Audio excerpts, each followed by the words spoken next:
In this section, we actually solve problems. If you look down on the bottom, you now know what these things are. Solubility refers to grams per liter. Molar solubility refers to turning those grams into moles. You now know what a KSP is, and you see that they are very small numbers. So what I want to do is work these two problems in great detail.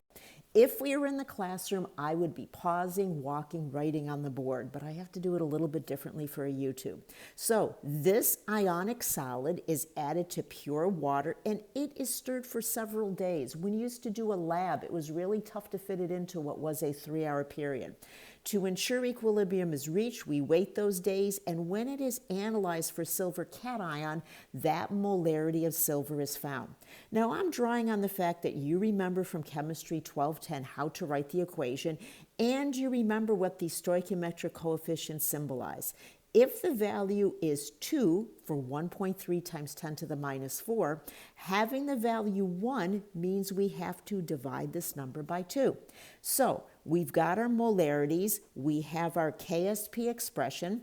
Remember that the 2 is involved in the KSP expression, and all you do is substitute your values in. Now, if it's new, it'll take time, but if you've been learning the things all along, this should start to flow, and it gives us a value for our KSP.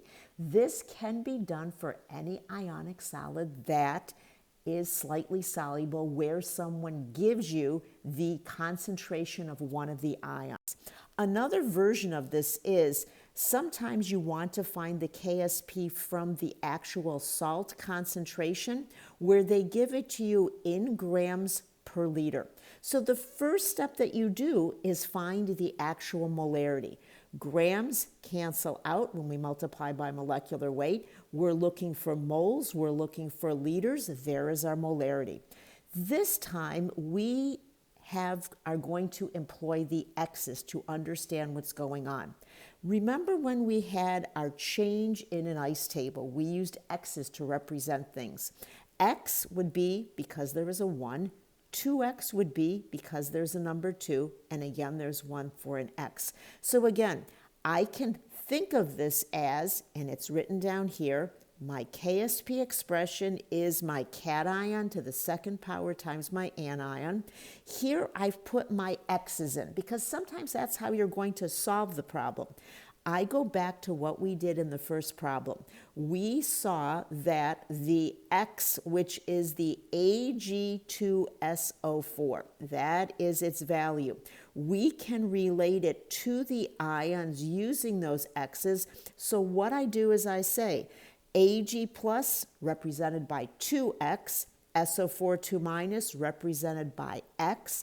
I use the molarity, molar solubility of the ionic solid, and I come up with actual numbers to use in the KSP expression.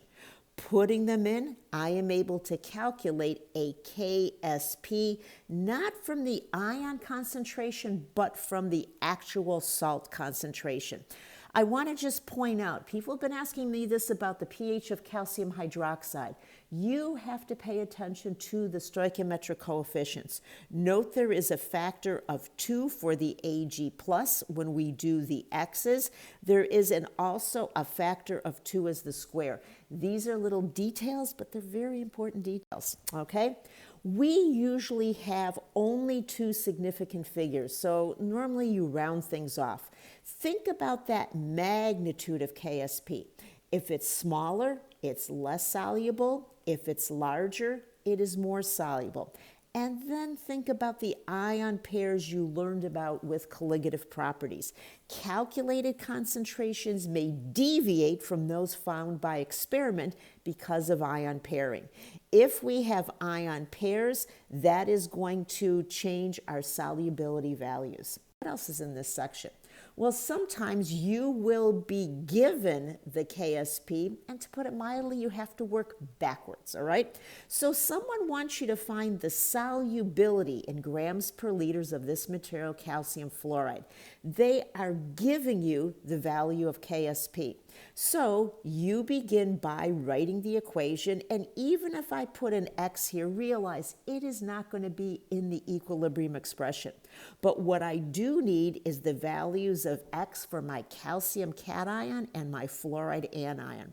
I write my KSP expression, and I substitute in those values of X based on stoichiometry. I have a mathematical expression which I continue to simplify and simplify and simplify until I get the molar solubility. But here, the problem wants us to find the solubility in grams per liter. So I take the molar solubility, multiply it by the molecular weight, and I come up with grams per liter of solution. Again, I labeled these steps. I would suggest you do this. You need to do it step by step. Sloppy work, not going to make it through. It is painful to do this, but the end result is you come out with the correct answer. Let's do two more little things on here. Practice exercise 2, sample exercise 17.12. What is the molar solubility of LaF3? Again, we write our equation, we put in our X's, we write the expression for our KSP. Whoa, we went too many numbers up. We substitute in our values. We mathematically plot along, have to do each and every step until finally we come up with our solubility, the molar solubility. If someone wanted the regular solubility, you would do what we did in the last example. You would put in the molecular weight. What's the last piece here? Well, I'm leaving this one for you, okay? There are 5 salts listed here. Which of them has the highest concentration of cation in water? You can't just look at the KSPs. What you have to do, and I'll just turn to take this one, silver sulfide. It is Ag plus S2 minus, which makes it Ag2S as a solid. It will be in equilibrium with 2 Ag plus aqueuses and an S2 minus aqueous. Just like we've done before, a 2X and an X, our KSP will be our Ag plus squared times our S2 minus. We will pop in our 2X, we will square it, we will put in our X, and we will make that equal to 6 times 10 to the minus 51. Now, you're going to say, I'm going to take a shortcut. I'm going to say, please don't take a shortcut. I'm going to say, please work each one out so you prove to yourself what the correct answer is and you obtain the correct answer. Lots of information here. It focuses on using molar solubility and solubility in order to solve problems.